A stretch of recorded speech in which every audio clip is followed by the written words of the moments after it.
m'appelle Antoine Bréguin et aujourd'hui je vais vous parler de mon projet de recherche portant sur l'intégration des énergies renouvelables intermittentes et plus particulièrement dans le mix électrique. Le 9 février 2020, nous avons battu un triste record, celui de la température la plus chaude jamais enregistrée en Antarctique, donc qui a dépassé les 20 degrés, alors que dans cette région, habituellement, les températures moyennes sont autour de moins 10 degrés. Donc cette augmentation de température est principalement due aux augmentations des émissions de gaz à effet de serre, qui sont elles-mêmes induites par la forte utilisation des ressources fossiles pour produire de l'électricité notamment. Par exemple, le charbon, le gaz naturel et le pétrole représentent à eux seuls plus de 60% du mix électrique en 2019, du mix électrique mondial. Les émissions de gaz à effet de serre ont augmenté de 91% entre 1900 et 2019 pour arriver à 33 gigatonnes équivalent CO2 donc en 2019. À titre d'exemple, il faudrait environ 18 fois la surface du Québec en forêt pour absorber cette quantité de CO2. Donc l'enjeu majeur des énergies renouvelables aujourd'hui, c'est d'essayer de les utiliser et de les intégrer le plus possible dans le mix électrique pour réduire la part des énergies fossiles. Et donc pour essayer de diminuer, en tout cas limiter l'augmentation de la température mondiale pour les prochaines années. Alors, les énergies renouvelables, qu'est-ce que c'est? Alors, une énergie renouvelable, c'est une énergie qui est capable de se régénérer à une vitesse de l'ordre de grandeur de la vie d'un homme, c'est-à-dire que normalement, nous ne devrions pas en manquer. Contrairement au charbon et au pétrole, qui si on continue de les utiliser de cette manière, les ressources devraient disparaître dans 150 ans pour le charbon et dans 70 ans pour le pétrole. Il existe 6 types d'énergie éolienne, d'énergie renouvelable, pardon. On a les énergies éoliennes, solaires, hydroélectricité, donc qui utilisent le mouvement de l'eau, océanique, qui utilise les marées, les courants ou les vagues. On utilise également la température de la Terre pour produire de l'électricité avec la géothermie. Et enfin, on utilise les matières organiques, qu'elles soient animales avec les déjections ou végétales avec le bois ou les algues notamment, pour produire de l'électricité sous le terme de biomasse. Alors malheureusement, ces énergies renouvelables ont des caractéristiques qui peuvent être contraires à leur intégration dans le mix électrique, et notamment leur intermittence. Alors, on dit qu'une énergie renouvelable est intermittente lorsqu'elle est non pilotable, c'est-à-dire qu'il est impossible de suivre précisément la demande d'électricité. Lorsqu'elle est non assurée, c'est-à-dire qu'elle dépend des conditions climatiques, donc on n'est pas sûr d'en avoir à un moment donné. Et lorsqu'elle est fluctuante, c'est-à-dire que même si on dispose de ces conditions climatiques favorables, eh bien, il se peut qu'à un moment donné, on ait une forte production et que quelques instants plus tard, la production chute fortement. Donc, ceci est contraire à l'équilibre du réseau. Donc, on doit toujours avoir une production équilibrée avec la consommation d'électricité pour que le réseau soit stable. Et donc, pour comprendre un peu quelles sont les problématiques liées à l'intermittence des énergies renouvelables, on va prendre un exemple. Le signal électrique est une onde. Une onde, on peut prendre l'exemple d'une vague. Une vague, elle monte, elle descend, elle monte, elle descend. Et elle est notamment déterminée par sa fréquence, c'est-à-dire le nombre d'épisodes identiques que l'on va retrouver dans un temps donné. À titre d'exemple, au Québec, la fréquence du signal électrique du réseau est de 60 Hz. Et lorsque l'on va augmenter l'intégration des énergies renouvelables intermittentes, cette fréquence va devenir instable, et ce qui risque donc de déséquilibrer le réseau et de mener à des coupures de courant notamment.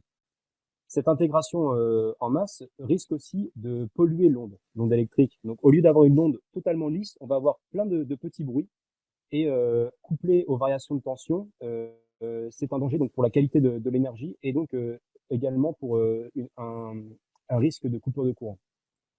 Enfin, un problème majeur de cette intégration, c'est l'augmentation des coûts de production, car il faut avoir des coûts de réseau supplémentaires donc pour consolider et renforcer le réseau, mais également des coûts de surproduction. C'est-à-dire que lorsque les énergies renouvelables ne vont plus produire, eh bien, il faut avoir des moyens de backup pour pouvoir produire à la place. Et donc ça entraîne un coût. Et donc le coût total de cette intégration représente environ une augmentation de 30% donc du coût de production pour les énergies renouvelables. Alors bien sûr, il existe des solutions, notamment les prévisions de production. Il existe des moyens aujourd'hui mathématiques pour prédire les conditions climatiques qu'il y aura dans les jours et dans les heures à venir. Et donc, à partir de cette prévision des conditions climatiques, on peut prédire la production qu'il va y avoir. Mais les erreurs de production sont encore assez importantes et peuvent aller jusqu'à 10% donc, par rapport à la réalité.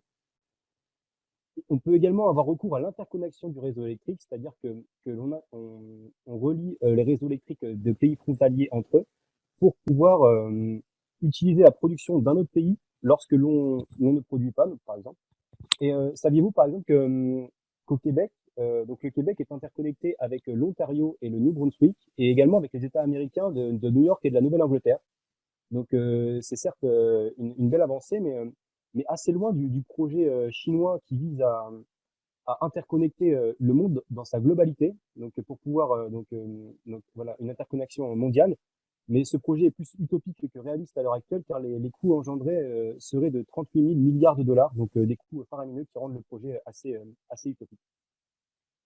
Et enfin, une dernière solution serait d'utiliser la complémentarité des différentes technologies renouvelables. C'est-à-dire que, par exemple, l'éolien terrestre seul entraîne un nombre d'épisodes assez important de faible production. Donc, on appelle un épisode de faible production lorsque la production passe en dessous d'un certain seuil. Et donc, avec l'éolien terrestre seul, on a 23 épisodes, alors que quand on couple l'éolien maritime, l'éolien terrestre et le solaire, on n'arrive plus qu'à 2 épisodes de faible production. Et lorsque l'on couple également avec l'interconnexion des différents pays, comme ici en Europe, eh bien, on n'arrive plus qu'à 0,2 épisodes de faible production en un an. Alors malheureusement, ces technologies seules ne suffisent pas et on a souvent recours au stockage. Donc le stockage le plus utilisé, c'est les stations de transfert d'énergie par pompage, aussi appelées STEP. Alors une STEP, elle fonctionne de la manière suivante. Lorsque on produit trop d'électricité, on va utiliser cette électricité pour activer des pompes qui vont faire monter l'eau dans un bassin supérieur. Et lorsque la demande est supérieure à la production d'électricité, on va faire redescendre cette eau, elle va passer dans une turbine, on va injecter l'électricité générée dans le réseau électrique pour pouvoir donc satisfaire la demande. Aujourd'hui, les STEP représentent 97% de la capacité mondiale totale des moyens de stockage d'énergie. Il y a également les batteries, donc les batteries qui ont des temps de réponse très rapides et qui sont capables de lisser la production pour éviter les coupures de courant. Mais malheureusement, elles sont principalement constituées de terres rares. Elles sont constituées de terres rares et les procédés d'extraction de ces terres rares sont fortement émetteurs en gaz à effet de serre. Et une autre solution qui pourrait bientôt révolutionner et permettre une intégration massive des énergies renouvelables dans le mix électrique, c'est les piles à combustible à hydrogène. Lorsqu'on est en surproduction d'électricité, on va utiliser cette électricité pour séparer les atomes de la molécule d'eau pour produire de l'hydrogène qui va ensuite être stocké. Et lorsque l'on aura une demande d'électricité supérieure à la production, on va utiliser cet hydrogène avec une pile à combustible pour générer de l'électricité et la réinjecter dans le réseau. Alors malheureusement, à l'heure actuelle, cette technologie est peu mature, mais beaucoup de recherches sont faites pour la rendre plus compétitive et pour la rendre notamment plus verte, car aujourd'hui, la génération d'hydrogène est faite à partir d'hydrocarbures et donc fortement émetteur de CO2. Et le but, c'est donc de faire l'électrolyse de l'eau, donc séparer les atomes de la molécule d'eau, ce qui serait beaucoup moins émetteur de gaz à effet de serre. Alors malheureusement, encore une fois, la combinaison entre le stockage et les technologies évoquées précédemment n'est pas suffisante pour intégrer massivement les énergies renouvelables intermittentes dans le mix électrique. Et on a encore recours à des centrales dites pilotables, c'est-à-dire des centrales qui vont pouvoir prendre le relais. Donc lorsque les productions de renouvelables chuteront et que les stockages ne pourra pas prendre le relais, ce sera ces centrales qui prendront le relais. Et aujourd'hui, elles sont principalement au charbon, comme en Chine, au gaz ou au pétrole, comme aux États-Unis, ou encore au nucléaire, comme en France. Et Une donc, minute.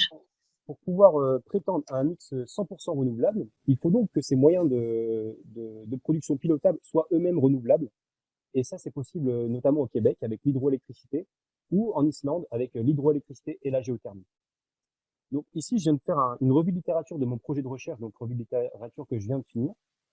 Je vais commencer mon projet de recherche à proprement parler dans quelques temps. Et donc, cette revue de littérature a permis de mettre en lumière les différents enjeux de ce projet, qu'ils soient environnementaux, avec la réduction des émissions de gaz à effet de serre, qu'ils soient économiques, avec la baisse du prix de l'électricité, car si on intègre massivement des énergies renouvelables, le prix de l'électricité va baisser, et également d'un point de vue social, à différents acteurs, que ce soit pour les élus, les militants ou les entreprises qui vont pouvoir se targuer d'avoir de l'électricité plus verte, ou les politiques qui vont améliorer les relations avec les pays frontaliers, avec les interconnexions. Voilà, je vous remercie beaucoup de votre écoute et je suis disponible pour vos questions.